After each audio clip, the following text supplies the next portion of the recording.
नमस्कार। स्वागत है हमारे YouTube चैनल पर। अगर आप गवर्नमेंट सर्विस की तैयारी कर रहे हैं या आपके कोई रिलेटिव्स या कोई भी आपके जान पहचान का मित्र कर रहा है तो सबसे पहले आप चैनल को सब्सक्राइब कर लें और वहां तक शेयर भी कर दें। लेटेस्ट अपडेट के लिए ज़रूर चैनल को सब्सक्राइब करके रखें। चलिए पूरी हम आपको खबर दिखा रहे हैं। रेलवे के द्वारा एक नई वैकेंसी निकल के आई हुई है। एक अच्छी वैकेंसी है ये, तो अगर आप भी एलिजिबल हैं तो ज़रूर अप्लाई करें और अच्छे से तैयारी करें। अपने सभी मित्रों को शेयर कर दें जो भी इसके लिए तैयारी कर रहा हो, और वीडियो को लास्ट तक देखें जिससे पूरी चीज़ आपको एक एक करके क्रमशः सब कुछ क्लियर कट समझ में आ जाए। चलिए आपको दिखा रहे हैं, ये भारत सरकार के द्वारा जो है ये ऑफिशियल नोटिफिकेशन है। इसमें अब कोई संशय वाली बात नहीं है, एकदम ये आप आरआरबी की वेबसाइट से जाकर डाउनलोड भी कर सकते हैं। ये आपका जो नोटिफिकेशन है ओरिजिनल कह सकते हैं हम, ऑफिशियल कह सकते हैं हम। अच्छे से आप इसको देखें। फिर यहाँ पे आप देख सकते हैं ये सहायक लोको पायलट की भर्ती होने वाली है, जो ALP कहलाते हैं, असिस्टेंट लोको पायलट, उनकी भर्ती। और ये आप देख सकते हैं यहाँ पे ट्रेन चलाने के पोजीशन में इनको दिखाया गया है। ये भारत सरकार रेल मंत्रालय के द्वारा जो अपना रेलवे भर्ती बोर्ड है यानी कि RRB है, उसके तरफ से ये नोटिफिकेशन आया हुआ है। केंद्रीय रोजगार सूचना नंबर ये दिया हुआ है इसका। पूरी चीज़ एक एक करके वीडियो को लास्ट तक देखेंगे जिससे पूरा क्लियर कट सब कुछ समझ में आ जाए। रोजगार समाचार में जो सांकेतिक सूचना की तारीख थी वो 29 मार्च को आ चुकी थी। ये सूचना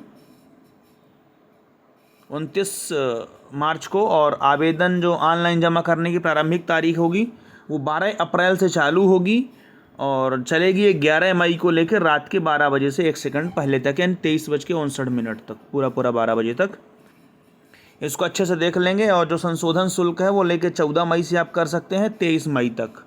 प्रयास ये करें कि अगर जब फॉर्म भरें तो कोई गलती ही ना हो, वो ज़्यादा सही रहेगा। फिर इनको थोड़ा सा देख लेंगे।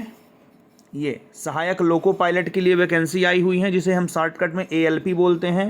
ये जो 7वें वेतनमान का स्तर रहता है, इसका सेकंड लेवल का स्तर रहता है। इसका जो प्रारंभिक वेतन होता है ये 19,900 होता है। ये मूल वेतन कहलाता है। मिलता है आपको फिर और ज़्यादा है, पूरा मिल के इकट्ठा जुड़ के। जो आयु होनी चाहिए आपकी वो 18 से लेकर 30 वर्ष तक होनी चाहिए। इसके लिए जो टोटल रिक्तियां हैं, जगह हैं खाली, वो 9,970 पद हैं इसके लिए। ये महत्वपूर्ण निर्देश आप पढ़ लेंगे कि पूरी जानकारी को ध्यान से पढ़ें, और ये सब कुछ दिया हुआ है, इसको अच्छे से देख लेंगे। हम मेन चीज़ आपको बता रहे हैं जो आपके लिए भी इम्पोर्टेंट है।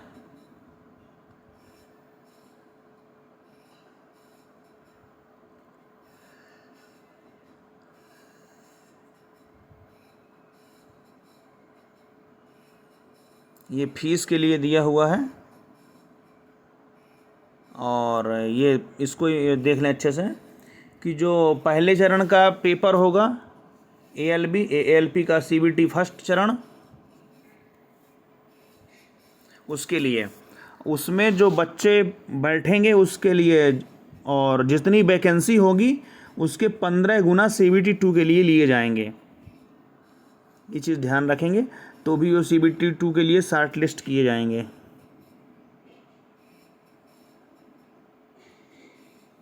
यहाँ पे लिखा हुआ है कि जो पहली बार परीक्षा निकाल लेंगे यानी CBT 1, उनके लिए जो चयनित उम्मीदवार होंगे वो आधिकारिक वेबसाइट के साथ साथ SMS मिलेगा उनको, और ईमेल के माध्यम से सूचित किया जाएगा ताकि वे CBT 2 में उपस्थित होने के लिए अपने E-कॉल लेटर डाउनलोड कर सकें। इसलिए मोबाइल नंबर जो एकदम सही हो उसी को डालना है, ईमेल ID भी सही वाली ही डालना। प्रयास ये करें कि अपनी ही डालें, दुकान वाले अपनी न डाल दें।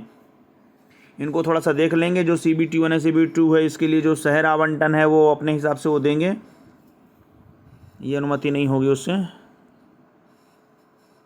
नेगेटिव मार्किंग है, ये चीज़ का ध्यान रखेंगे, दोनों में रहेगी, 1/3 रहेगी ये। बाकी आपको कोई भी इलेक्ट्रॉनिक सामान लेके नहीं जाना है, ये लिखा हुआ है, इसको देख लेंगे।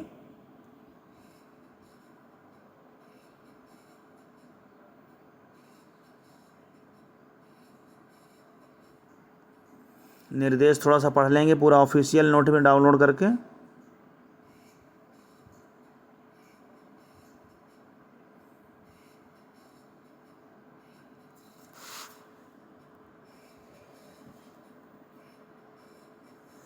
यहाँ पे लिखा हुआ है कि यदि उम्मीदवार किसी भी कारणवश अंतिम तारीख के भीतर अपना ऑनलाइन आवेदन प्रस्तुत नहीं कर पाते हैं तो इसके लिए आरआरबी जिम्मेदार नहीं होगा, आप स्वयं जिम्मेदार होंगे। यानी तय समय में ही आप आवेदन करें और प्रयास ये करें कि लास्ट डेट का इंतजार ही ना हो, पहले ही कर लें, क्योंकि लास्ट में फिर सर्वर भी डाउन होने लगता है। तो थोड़ा सा प्रयास करें कि पहले फॉर्म डाल दें, यदि आपको डालना ही है तो। शारीरिक रूप से फिट के लिए दिया हुआ है कि सभी प्रकार के शारीरिक फिट होना चाहिए। दूरदृष्टि आप कितनी इतनी होनी चाहिए इसको देख लेंगे थोड़ा सा। निकट दृष्टि तो इतना होना चाहिए। कलर विजन, दूरबीन दृष्टि और दृष्टि क्षेत्र ये सब फिट होना चाहिए, आपको पास करनी होगी ये।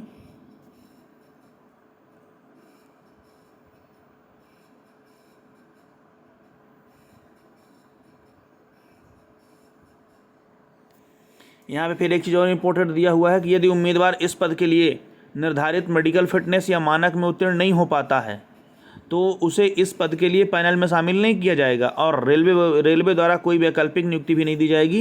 यानी सीधे सीधे आप अगर किसी भी परीक्षा में या किसी भी जांच में फेल होते हैं तो सीधा आपको बाहर भेजा जाएगा, कोई वैकल्पिक नियुक्ति आपको नहीं दी जाएगी। ये ठीक है। भारत के नागरिक होना चाहिए, नेपाल का नागरिक चलेगा, भूटान का नागरिक चलेगा, इनको थोड़ा सा देख लेंगे आप अच्छे से। ये छूट दिया हुआ है अनुसूचित जाति और अनुसूचित जनजाति के लिए 5 वर्ष की।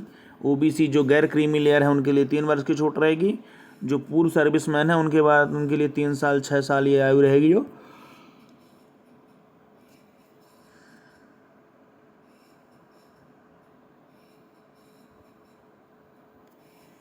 और जो रेलवे में कर्मचारी हैं ग्रुप सी और ग्रुप डी की पोस्ट में, अगर वो इनमें डालना चाहें तो ये उनमें उम्र में उनको छूट मिली हुई है।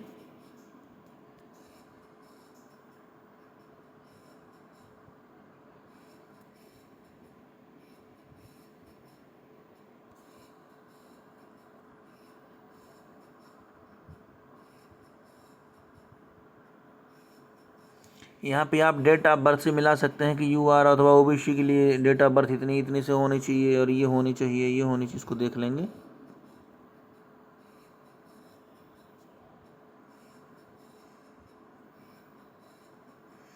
इसको एक बार थोड़ा सा अच्छे से पढ़ लेना है। फीस आप देख लेंगे। जो सभी उम्मीदवार हैं माने बिना रिजर्व वाले उनके लिए फ़ीस 500 रुपये लगेगी। और जब आप CBT1 की परीक्षा में उपस्थित हो जाएंगे, प्रेजेंट हो जाएंगे, तो आपको 400 रुपये वापस कर दी जाएगी। और अनुसूचित जाति, जनजाति, एक्स सर्विसमैन, महिला, ट्रांसजेंडर माने जितने आरक्षित वाले पद हैं उनको 250 रुपये फीस लगेगी। और परीक्षा में बैठने के बाद आपको 250 रुपये का शुल्क वापस कर दिया जाएगा। इसमें एक नई कैटेगरी जोड़ी गई है EBC। यहाँ पे लिखा हुआ है उम्मीदवारों के लिए सावधानी, इसको जरूर थोड़ा ध्यान रखेंगे। EBC को OBC या EWS के साथ भ्रमित नहीं किया जाना चाहिए। माने EBC एकदम अलग चीज़ है और इसको थोड़ा सा जरूर अच्छे से समझ लेंगे। आगे उसको हम बताते हैं। यहाँ पे आप देख सकते हैं ये आया। जो EWS है वो अलग चीज़ है, EBS जो है इसमें अलग चीज़ है। आर्थिक रूप से जो पिछड़े वर्ग हैं यानी EBC के उम्मीदवार वे हैं जिनकी वार्षिक पारिवारिक आय 50,000 रुपये से कम है और वे रियायती शुल्क के लिए पात्र हैं। इनमें से निम्न चीज़ें उनके पास होनी चाहिए। जिला मजिस्ट्रेट या तहसीलदार के स्तर तक का कोई अन्य राजस्व अधिकारी उसको जो प्रमाण पत्र दे अथवा अपने स्वयं के निर्वाचन क्षेत्र के व्यक्तियों के लिए लोकसभा के वर्तमान सांसद जी दें अथवा उस जिले के व्यक्तियों के लिए राज्यसभा के वर्तमान सांसद जिले सांसद आमतौर पर रहते हैं, उनके द्वारा बना हुआ ये कम से कम प्रमाण पत्र उनके पास होना चाहिए।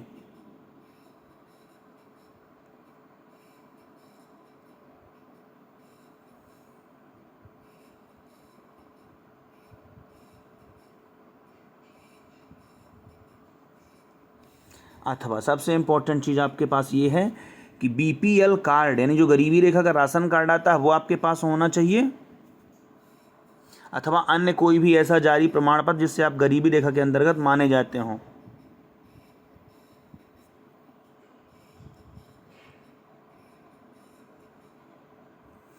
और ये कार्ड आपको पास अपने पास रखना भी है। जब आपका डॉक्यूमेंट वेरिफिकेशन होगा तो ये आपको प्रस्तुत करना पड़ेगा वहाँ पे, नहीं तो उम्मीदवारी आपकी खारिज कर दी जाएगी। यहाँ पे साफ साफ नोट लगा के लिखा हुआ है कि EBC और AWS अलग अलग श्रेणियाँ हैं और EBC को OBC के साथ भ्रमित नहीं किया जाना चाहिए। EBC उम्मीदवारों को पता होना चाहिए कि वे केवल शुल्क रियायत के हकदार हैं, नौकरी आरक्षण के नहीं। जो EBC उम्मीदवार हैं वो केवल उनको शुल्क में रियायत मिलेगी, नौकरी आरक्षण में नहीं मिलेगी।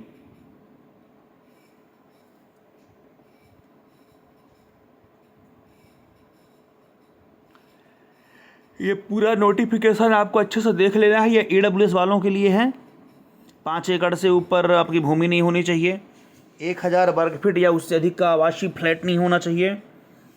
अधिसूचित नगर पालिकाओं में 100 वर्ग गज या उससे अधिक का आवासीय प्लाट नहीं होना चाहिए। इस उद्देश्य के लिए इसमें साफ साफ लिखा हो, परिवार में आरक्षण का लाभ चाहने वाला व्यक्ति, उसके माता पिता और 18 वर्ष से कम आयु के भाई बहन तथा उसके पति पत्नी और 18 वर्ष से कम आयु के बच्चे शामिल होंगे।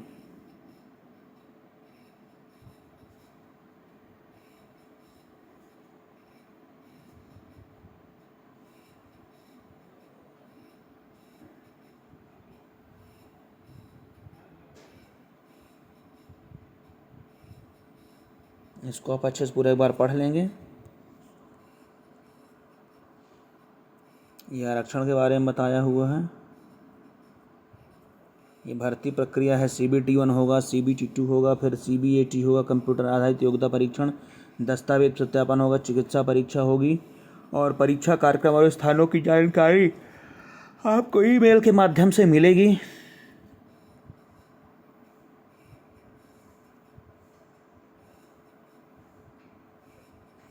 इसको थोड़ा सा पढ़ लेंगे। CBT 1 के लिए क्या क्या रहेगा। प्रश्नों की संख्या 75 होगी, अधिकतम अंक 75 होंगे, 1 अंक प्रति प्रश्न होगा। प्रत्येक गलत उत्तर के लिए 1/3 की निगेटिव मार्किंग होगी। कई शिफ्टों में आयोजित CBT के लिए अंकों का सामान्यीकरण किया जाएगा। पात्रता के लिए जो न्यूनतम है वो EWS के लिए 40% है UR और EWS के लिए। OBC के लिए 30%, SC के लिए 30%, ST के लिए 25%।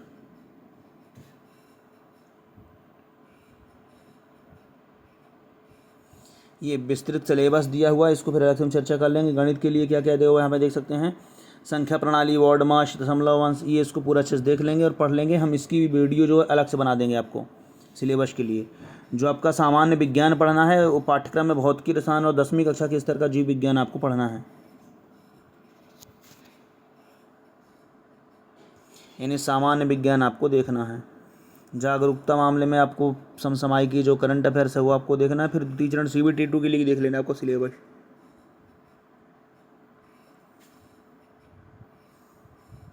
ये ट्रेड विषय दिए हुए हैं कि आपके कौन से ट्रेड में कौन सा विषय चाहिए। CBT 2 के लिए ही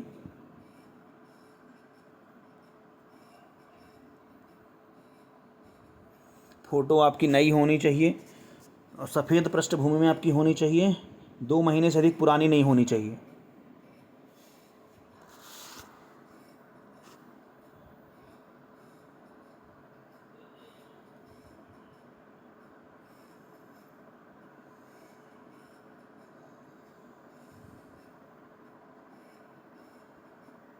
ये बोर्ड दिए हुए हैं।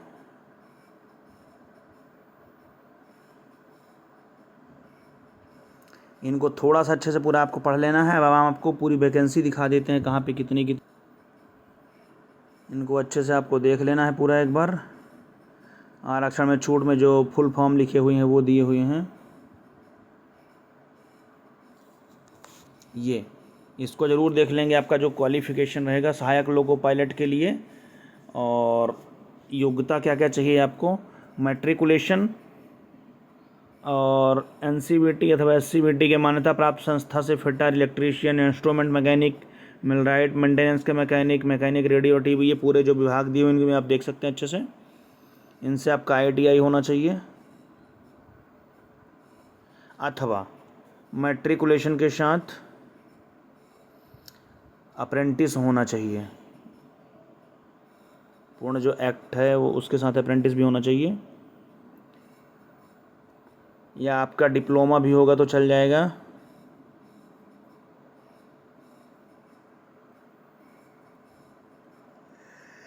फिर ये दिए हुए हैं पद, इनको अच्छे से देख लेंगे। ये शॉर्टकट में लिखा हुआ जैसे पश्चिम रेलवे हो गया, उत्तर पश्चिम रेलवे हो गया, पश्चिम मध्य रेलवे हो गया। इसको आप अच्छे से देख लेंगे। ये पूरे पद कैटेगरी वाइज लिखे हुए हैं। UR में कितने हैं, SC में कितने हैं, ST में कितने हैं, OBC में कितने हैं, AWS में कितने हैं और कुल कितने हैं। इस प्रकार पूरे पद देख लेंगे और अपने हिसाब से और उसी हिसाब से बोर्ड चूज करके आप फॉर्म भर सकते हैं। पूरी वैकेंसी को अच्छे से देख लें। ये टोटल जो 9,970 पद हैं इस प्रकार इनको अच्छे से पूरा देख लें और अपने सभी मित्रों को शेयर कर दें। ये पूरा लास्ट तक उसको अच्छे से देख लेंगे, इसमें है नहीं कुछ अब आगे, खाली प्रमाण पत्र है कि आपको जब डॉक्यूमेंट वेरिफिकेशन होगा या कि पहले भी जब कहीं मांगा जाएगा तो इसी फॉर्मेट में आपको लेके जाना पड़ेगा। तो इसको अच्छे से आप देख लेंगे और सभी अपने मित्रों को शेयर कर दें। लेटेस्ट अपडेट के लिए सब्सक्राइब जरूर कर लें, जिससे कोई भी इन्फॉर्मेशन आए तो आप तक तुरंत पहुँचे। धन्यवाद।